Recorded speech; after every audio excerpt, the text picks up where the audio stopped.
आज गुरु माँ ने एक सबसे पहले फील की बात की और बार बार फील की बात कर रहे थे। अगर कोई इस फील की फील को समझ सकता है, अगर इस फील की फील को समझ सकता है तो उसका जीवन बहुत डिफरेंट हो सकता है। हर एस्पेक्ट ऑफ लाइफ में सक्सेस पा सकता है। सारी सृष्टि, universal forces, cosmic forces, energy, परमात्मा, आत्मा, भगवान, ईश्वर, कुछ भी नाम से किसी को भी कहिए, जो क्रिएटर है इस सृष्टि का, उसकी लैंग्वेज फील है। अगर क्रिएटर से कम्युनिकेशन करना है, इस सृष्टि की रचना रचने वाले क्रिएटर से, उस ईश्वर से, भगवान से, एनर्जी से, परमात्मा से, किससे भी यूनिवर्सल फोर्सेस से कम्युनिकेट करना है तो फील के द्वारा कर सकते हैं। वहाँ कोई लैंग्वेज की बैरियर नहीं है, कोई रिचुअल का बैरियर नहीं है। रिचुअल में भी अगर फील नहीं है तो वो मैकेनिकल है, उस तक जाता भी नहीं है। भगवान की पूजा पाठ कर लीजिए, अगर फील नहीं है तो वो पूजा पाठ वहीं तक सीमित रहती है। It gets restricted to that puja room और ए मंदिर। और अगर फील है तो आप कहीं पर भी हो, किसी पार्टी में भी हो, कहाँ भगवान की, वहाँ कोई भगवान की मूर्ति नहीं है, कोई आरती नहीं है, कोई भजन नहीं गा रहा है, आप किसी अच्छी पार्टिंग में हो, सोशलाइजिंग कर रहे हो, लेकिन फील अगर आ गई भगवान की या डिवाइन फील आ गई तो वो सारे यूनिवर्स के साथ में अपना यूनियन क्रिएट कर देती है। इतनी इंपॉर्टेंट है feel. And feel is the main secret for manifestation. हमको लाइफ में जो कुछ चाहिए वो फील से ही मैनिफेस्ट हो सकता है। इसके लिए सक्सेस का सबसे बड़ा सीक्रेट फील है। आजकल मैनिफेस्टेशन की भी बात होती है। Manifestation is all about feel, what you feel that you manifest. क्योंकि जो कॉस्मिक फोर्सेस, यूनिवर्सल फोर्सेस जो मैनिफेस्ट करती है वो हमारे फील के अनुसार करती है। वो विजुअलाइजेशन टेक्निक, अफर्मेशंस और जो जो टेक्निक्स होती है वो सब मीडियम है हमारी फील को इन्वोक करने के लिए। फील से हम उस ईश्वर से कनेक्ट हो सकते हैं, फील से कॉस्मिक फोर्सेस को हम जो चाहे उसको मैनिफेस्ट करवा सकते हैं, फील से रिलेशनशिप अच्छी हो सकती है, फील से बीमारी दूर हो सकती है। ये सारा का सारा खेल फील का है, भावना का है। आप कोई बीमार इंसान भी अगर दवाई लेता है वो, लेकिन उसको दवाई पर भरोसा नहीं है और फील नहीं है उसको कि मैं ठीक हो जाऊंगा, वो कभी भी ठीक नहीं होगा। और कैंसर जैसी बीमारी, 4 स्टेज कैंसर, ऐसे ऐसे टेस्ट हुए हैं कि उसको शुगर पिल दिया गया, लेकिन फील कराया गया कि ये सबसे हाईएस्ट पोटेंसी की दवाई है और ये ठीक कर देगी। और उसने जैसे ही फील जनरेट किया, 4 स्टेज कैंसर भी ठीक हो गई। इतनी ताकत है फील में। खराब मूड भी अच्छा मूड क्रिएट कर देता है फील। रिलेशनशिप जो खराब है वो फील अच्छा कर सकती है। हम लोग बहुत कमज़ोर लोग हो गए हैं जो परिस्थितियों के अनुसार फील को जनरेट होने देते हैं। परिस्थितियों में फील नहीं है, किसी इंसान में फील है, लेकिन वो फील हमको इन्फ्लुएंस करना ज़रूरी नहीं है। फील हमारी प्रॉपर्टी है। और 84 लाख योनियाँ जो सृष्टि में है, 84 लाख योनियों में फील को उत्पन्न करने की फ्री विल भी नहीं है। 84 लाख योनियों में फील को उत्पन्न करने की फ्री विल नहीं है जो मनुष्य में है। केवल ह्यूमन बीइंग में वो फील जनरेट करने की फ्री विल की पोटेंशियल केवल और केवल मनुष्य में है। और वो अपनी फील से हर कुछ कर सकता है। ईश्वर ने हमें इतनी बड़ी शक्ति दी है फील की, जिससे हर कुछ पाना संभव है। और वो फ्री विल भी अवेलेबल है। अगर मेरी लाइफ में कोई एडवर्सिटी भी आई, अनफेवरेबल सिचुएशन आया, लेकिन मेरे पास में फ्री विल ऐसी है कि मैं एडवर्सिटी में दुखी न होकर के सुखी भी हो सकता हूं, ये और किसी में नहीं है। अनफेवरेबल सिचुएशन में, लॉसेस में, बीमारी में भी मैं अच्छी फील जनरेट कर लूं, ये और किसी के पास में पोटेंशियल नहीं है, केवल हमारे पास में है। लेकिन क्या हम इसे यूज करते हैं? ये बहुत बड़ा एक क्वेश्चन है। ये इतनी जबरदस्त पोटेंशियल हमको उस क्रिएटर ने दी है, ईश्वर ने दी है, लेकिन हम इसको यूज नहीं करते हैं प्रॉपरली। हम सिचुएशन को इन्फ्लुएंस होने देते हैं, किसी की कोई बात को इन्फ्लुएंस होने देते हैं, और उसके कारण ही हमारे जीवन में और ज़्यादा परेशानियाँ आती है, क्योंकि हम सिचुएशन से इन्फ्लुएंस होते हैं। प्रारब्ध कर्मों के अनुसार कोई सिचुएशन आती है जो अनफेवरेबल है, उसमें हम थोड़े डिप्रेस फील कर लेते हैं। डिप्रेस फील करने से यूनिवर्स में वो डिप्रेस फील की वाइब्रेशंस आती है। यूनिवर्स को लगता है कि इसको और डिप्रेशन चाहिए, तो नेक्स्ट सिचुएशन भी वो पेनफुल सिचुएशन क्रिएट करता है। उस अनफेवरेबल सिचुएशन में अगर अच्छी फील एमिनेट करो आप, तो नेक्स्ट सिचुएशन आपको सुख देने वाली होगी। यूनिवर्स में वो शक्ति नहीं है। यूनिवर्स केवल हमारी कम्युनिकेशन के अनुसार मैनिफेस्ट करता है। वो अपनी इच्छा से कुछ नहीं करता है, हमारी फील के अनुसार करता है। जो एक बार मैंने एक स्टोरी सुनाई थी, एक बड़े इमली के पेड़ के नीचे एक भक्त भगवान का भजन करता था। एक्चुअली उस स्टोरी में एक और ट्विस्ट है। वहाँ उस पेड़ के नीचे दो भक्त भगवान की भक्ति करते थे, दोनों मस्ती में रहते थे। इमली के पेड़ के नीचे दो भक्त भगवान की भक्ति करते हैं 24 घंटा।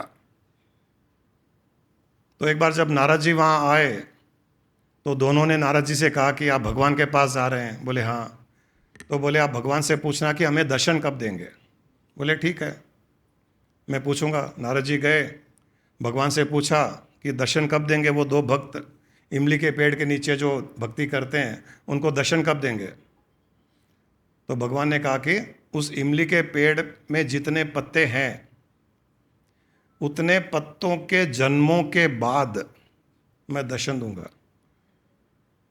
बोले भगवान इतने बड़े भक्त, 24 घंटा आपकी भक्ति, 24 घंटे आपका नाम सिमरन, सोते हैं तो आपका नाम लेकर के सोते हैं, जागते हैं तो आपका नाम लेकर के जागते हैं, खाते हैं तो आपका नाम लेकर के खाते हैं, पीते हैं तो आपका नाम लेकर के पीते हैं। इतने बड़े भक्त। बोले बस नारद, उनके प्रारब्ध कर्मों में मेरा दर्शन उस इमली के पेड़ के ऊपर जितने पत्ते हैं, उतने जन्मों के बाद। कितने पत्ते हैं इमली के पेड़ में? कितने पत्ते होते हैं? अब नारद जी, वो भक्त तो डिप्रेस बाद में होंगे, नारद जी पहले डिप्रेस हो गए। बोले इनको जवाब कैसे दूंगा? जब वो वापस आए तो दोनों भक्त ने बोले नारद जी आप भगवान से मिले? बोले हाँ भगवान से मिला।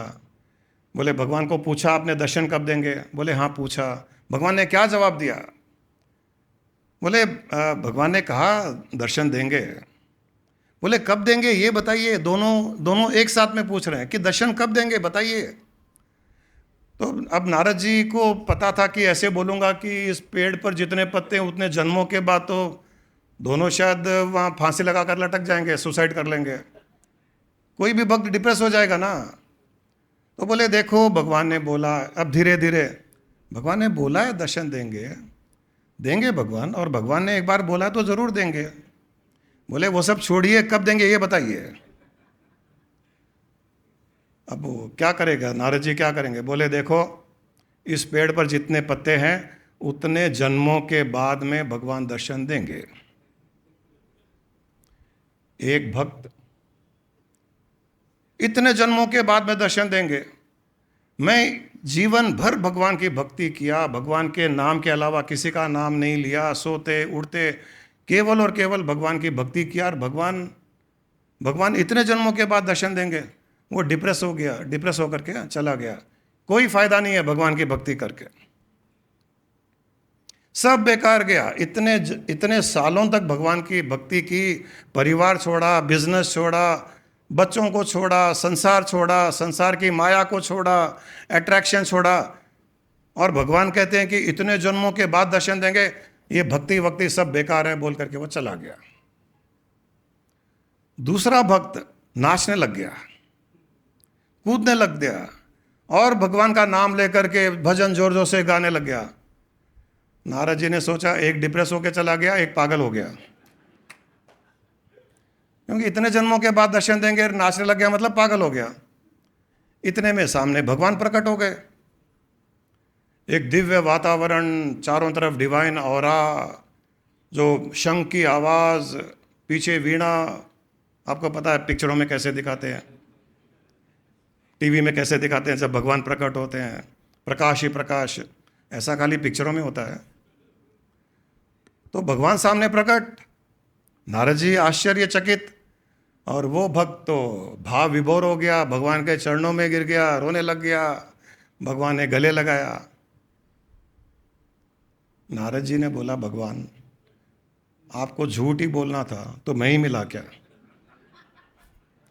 आपको एक पल के बाद दर्शन देने थे, मुझे झुठला दिया। लोग मेरी कस्में खाते हैं। बोले, नारद मैंने झुठलाया नहीं। इन दोनों भक्तों के कर्मों के अनुसार जितने इमली के पेड़ पर पत्ते हैं, उतने पत्तों के बाद ही मेरे दर्शन होने थे। एक इंसान दुखी होकर के चला गया, लेकिन ये भक्त, इसने वो फील एमनेट की, वो फील जनरेट की जो इतने पत्तों के जन्मों के बाद में होनी चाहिए थी। तब उसके सारे जन्म कट गए और मुझे आने पड़े। करोड़ों जन्मों को एक फील ने काट दिया, एक फील ने काट दिया करोड़ों जन्मों को। ये सीक्रेट है लाइफ का, ये ह्यूमन सीक्रेट है। जो इंसान इसको समझ जाता है, वो अपने जीवन को अपने हिसाब से जीता है। वो किसी के परिबस नहीं रहता है, वो भगवान के भी नहीं, क्योंकि भगवान खुद उस फील के परिबस रहते हैं। God is the slave of our feel, God is the slave of our भावना। भगवान को केवल भाव चाहिए। सारी सृष्टि इस भाव के अंदर का चलती है। इसीलिए चारों वेदों का निचोड़ है, यद भावम तद भवति। इसका अर्थ है, जो भावना करोगे वो ही तुम्हारे जीवन में घटेगा, और वो ही घट रहा है। अगर जीवन में अच्छा नहीं घट रहा है तो कहीं ना कहीं हमारी भावना अच्छी नहीं रही। जीवन में अच्छा ही अच्छा घट रहा है, हमारी भावना अच्छी रही। और जीवन में मिक्सचर ऑफ अच्छा और बुरा घट रहा है, तो हमारी भावना भी मिक्सचर ऑफ अच्छी और बुरी भावना रही। अब भी समय है, अभी भी समय है। हम सत्संग किस लिए जाते हैं? इसीलिए जाते हैं, हमको ऐसा एक सीक्रेट मिल जाता है तो हमारा जीवन बदल जाता है, हमारा जीवन ट्रांसफॉर्म हो जाता है। अगर इस सीक्रेट को आज भी आप अपना लो और इसकी प्रैक्टिस शुरू कर दो कि जो हो जाए लाइफ में, अच्छा बुरा, सही गलत, फायदा नुकसान, नाम सम्मान अपमान, इंसल्ट हो या अप्रिसिएशन हो, लॉस हो या प्रॉफिट हो, फेवरेबल हो या अनफेवरेबल हो, मुझे कहीं नौकरी मिली या नहीं मिली, बिजनेस चला या नहीं चला, बीमार हूं या हेल्दी हूं, इररेस्पेक्टिव ऑफ एनीथिंग, अगर फील को कांस्टेंट रखोगे, फील को अच्छी रखोगे, फील को डिवाइन रखोगे, स्माइल करते हुए अच्छी से अच्छी फील रखोगे, लाइफ की सारी प्रॉब्लम्स धीरे धीरे सॉल्व हो जाएगी।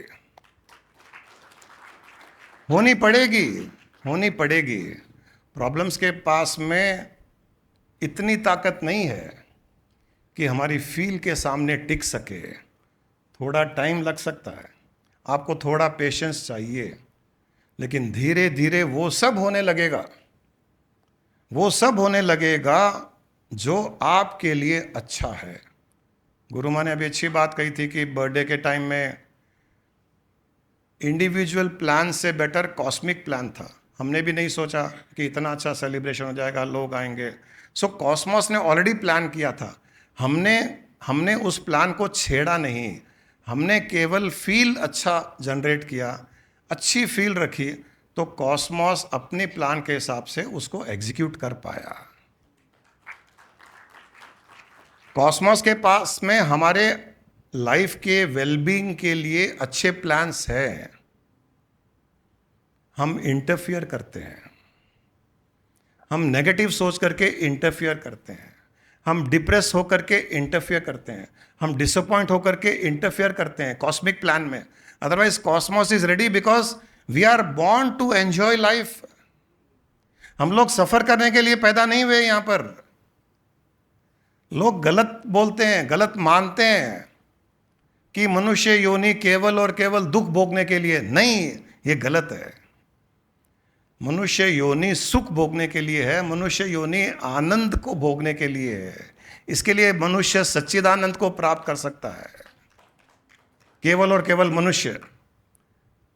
लेकिन इग्नोरेंस में, अज्ञानता में, वो यूनिवर्स जो देना चाह रहा है उसको, उसमें वो इंटरफियर करता है। आप इंटरफियर करना बंद कर दीजिए, फिर देखिए यूनिवर्स आपके लिए क्या क्या क्या क्या क्रिएट करता है।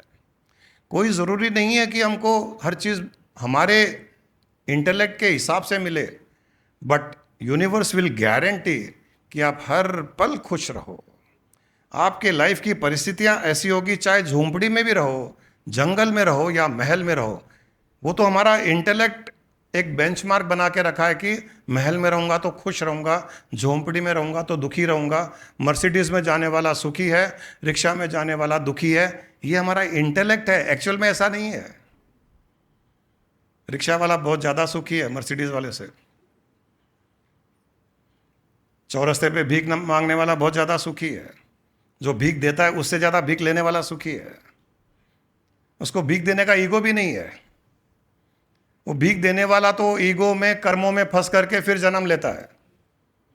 ये भीख लेकर के कहीं ना कहीं भीख देने वाले के कर्म काटता है, इतना पुण्य कर्म करता है वो।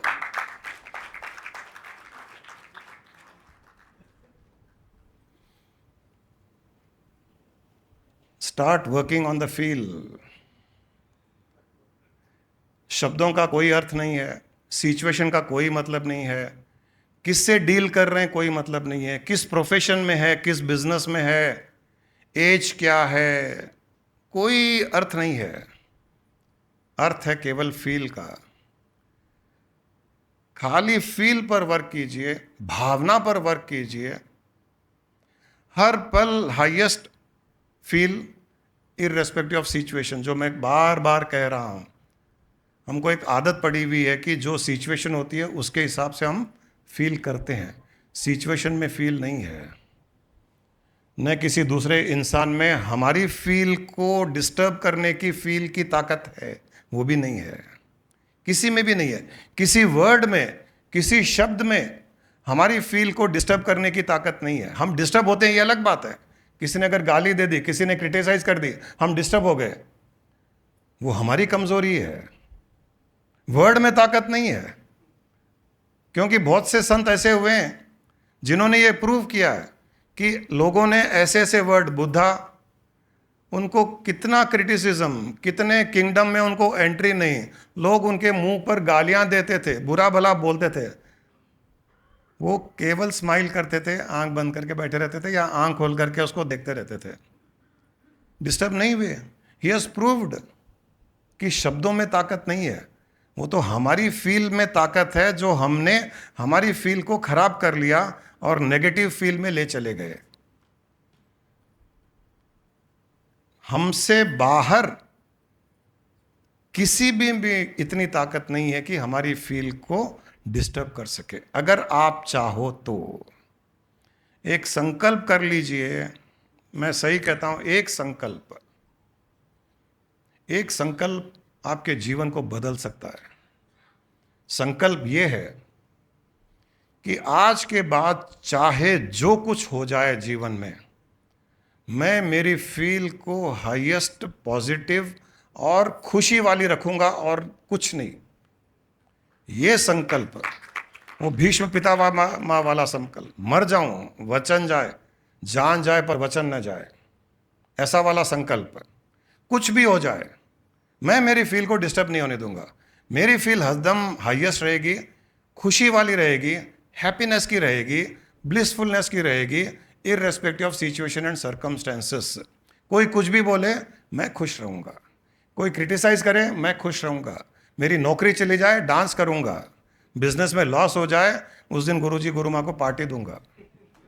ये तो चलो चलते फिरते मैंने अपने लिए एक पार्टी फिक्स कर ली, क्योंकि लॉसेस तो होने वाले हैं, बुरा भला कोई ना कोई बोलने वाला है, कुछ ना कुछ तो गड़बड़ होने वाले, तो हमारे 365 दिन अच्छे चले जाएंगे, ये मैंने इंश्योर कर लिया है।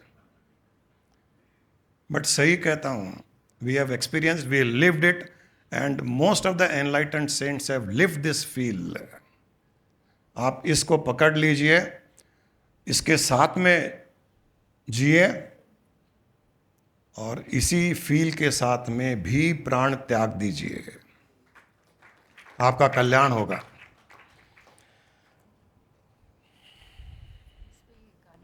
हाँ गाइए, आज गाने की लड़ी लगी है। 2 लाइन वो है ना, रोते हुए आते हैं सब, हंसता हुआ जो जाएगा, वो मुकद्दर मुकद्दर का का सिकंदर। सिकंदर, वो आता है आपका? मुकद्दर का 1-2 लाइन गा सिकंदर, ध्यानी मन कहलाएगा। गाना ही बता रहा है हमको कि जो वेरी हंस के नाइस, रहेगा वो मुकद्दर का सिकंदर है, और गुरु भी यही बात बोल रहे हैं। परफेक्ट है, परफेक्ट है। चलिए anthem. I am neither the body nor the senses. I am not the mind nor the wisdom. Pure consciousness I am. I am the formless Chidananda Rupo. Shivoham, Shivoham. Chidananda-rupo Shivoham, Shivoham. I am not in bondage nor seeking liberation.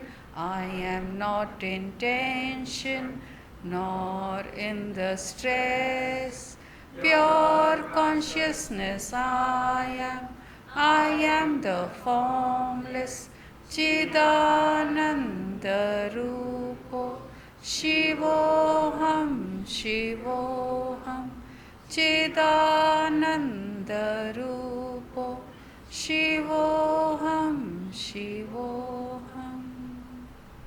I am the creator. I am the creation. My creation is for my recreation. Pure consciousness I am.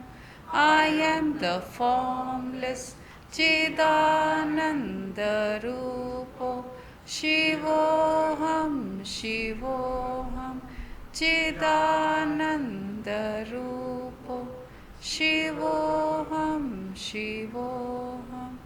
Chidananda Rupo. Shivoham.